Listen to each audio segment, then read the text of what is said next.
Optic and the respawns, they just seem super confident, especially coming off the champs win.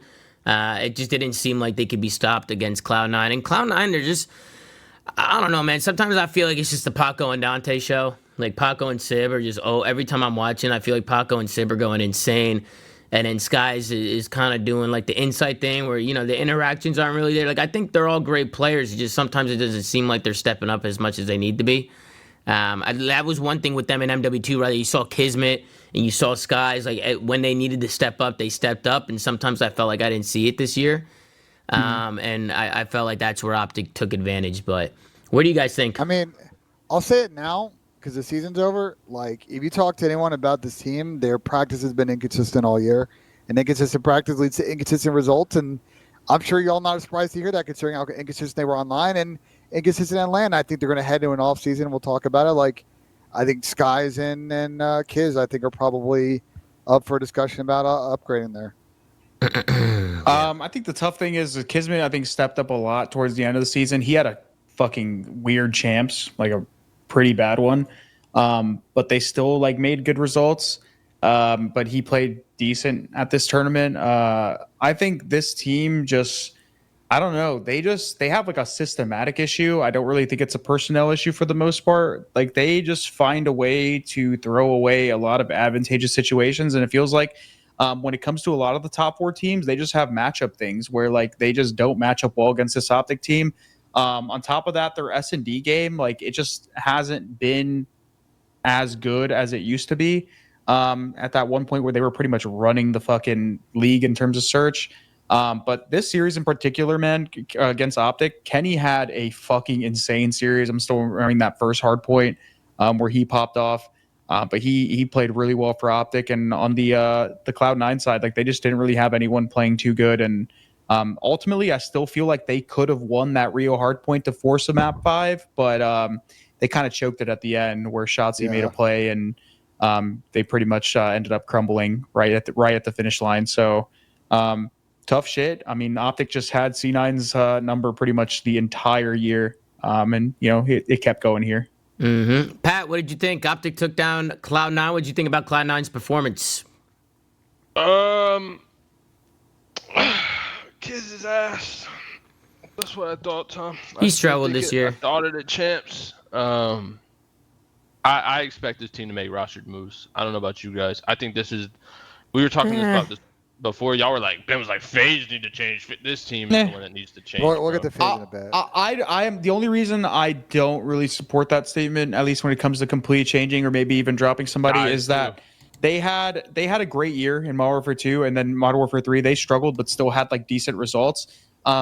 This could just be an off year for a player like Kismet, for example. And on top of that, when it comes to that upgrade perspective, I don't really know where they could potentially find upgrades that are actually, tangible, that are going to be 100% guarantees to make this team better. Weren't you high on Ghosty? Yeah, I was. Ghosty for Skies. Okay, that's Kismet had his moments, chat, but he was still inconsistent, chat, in my opinion. His was the one well, hold on. His didn't want to shot. He shot back in this series, but he's talking about the whole year. But again, like I said, they need to be tangible. That's what I'm saying. You can say this guy should join this team, but if that's not a possibility, or said team won't let him go, or contracts, that's something that is just not possible. When it comes to Ghosty, just so I get this out of the way now before we give all these roster change takes, I think Ghosty would be a great replacement on a team like C9 or even Toronto. But is that even a possibility? I don't know. I don't know if I would. If I'm Cloud9, I probably wouldn't change. I mean, who are you gonna get? Besides, I mean, Dan Ghosty maybe, but I don't. That's exactly what I'm. Not gonna stick, Tom. That's exactly. You don't think they'll stick? No, I don't know how. Who are they gonna get? Who would you get? So Kismet and Skies are not bad players. Well, because we haven't talked about Toronto yet. Toronto's in the same situation. They could swap players and put people in new situations and improve. Hydra, Kleenex, Scrappy, and Sib. It's just not gonna happen. That is never happening. It could, unless one team wants to go a route where they are intentionally spending less because they want to save money, so they want to get rid of some of their superstars that they can't afford anymore, then that is the only way that will happen. And that's why a team like Thieves blew up last year, is because Thieves wanted to cut back on funds, so they pretty much literally got rid of their entire roster and Sam signed a also whole new retired, one. which didn't Yeah, help, that but- also didn't help. But like, you get what I'm saying? Like, that is the only way something like that changes, or like weird free agency periods, which we've already talked about that. That's not going to happen. But like I said, there are very few upgrades in these cases that they could make. And only if those people are available, they will make changes. If not, they stick together. Like Kismet had a bad year. Like, if for people saying drop Kismet, he had one bad year after having an insane year last year. If he has another bad year this year, if they keep him, okay, then maybe drop him mid-season, drop him at the end of the season. But like, one bad year, and you want to drop him after they just got second at champs and even won a tournament. How was he in Vanguard though? He was good. He was on that New York team with Hydra and Crim and them. They literally came back. Didn't they win one of the tournaments? Didn't they win the New York one, or did they get second? They won the Pro-Am, didn't they? Oh, the Pro-Am. They won the Pro-Am, yeah. and then they ended up bringing back the roster.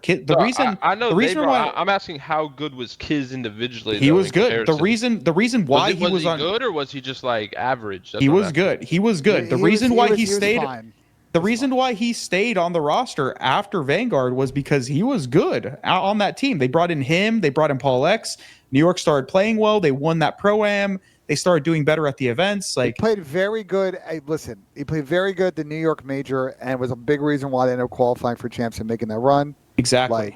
Like, I just think this New York team, like I told you guys, I think they have not been consistent all year, practice and matches. And I think they have to make a change, because if you're going to run this back, it's the same fucking problem. So if you want more 12th places and maybe a first, be a psychopath. No, but that's also that's just the event, bro. That's just this year. Like, you're just saying, like, you're basically saying that just because they had this bad year, that they're going to guarantee to have another bad year. Bro, if you keep this together and you have the same problem in Major 1, you're going to have to scramble to make changes after the first stage. I think if you are Cloud9, I don't know, Ben. I would say the easiest change that you can make, because the Dante Caesar AR combination has not worked out consistently all year, is there an AR that you can bring in to pair with Dante and run it from there? That might result in you keeping Kiz, and Kiz has got to step it up next year, but I think they need to at least explore a version of this team without Caesar. There's only a couple options that are actually viable in that sense, though, and like, that's just they're probably not attainable. Like, people are in the chat saying Abuzah,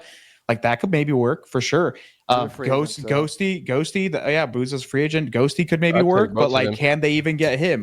Someone put a very interesting name in the chat, because obviously Thieves' situation will be a little bit interesting now.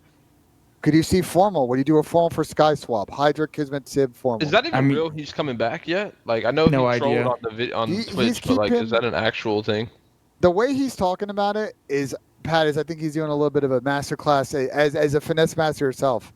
I think he's doing a little bit of a masterclass finesse here, trying to keep all his options open. You know what I'm saying? He's still competing in COD right now. I think he's completely trolling. He's still competing in Halo. I think he just hasn't decided what he wants to do, and I think he's trying to spread himself wide so he can see what options are out there and make a decision. I think it's very smart play out of him, because he'll be able to decide, do I want to stay in Halo? Do I want to be a full content creator? Do I want to go back to COD? It's smart play.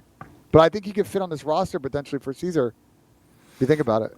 I don't think Formal likes Halo, bro. He might fucking chalk that shit up, dude. Yeah, it's also like wondering if they're gonna like want to play with him, after him not being in COD for a bit. Listen, I think Formal could easily come back and play, and he'll get good, but like, that's just another risk.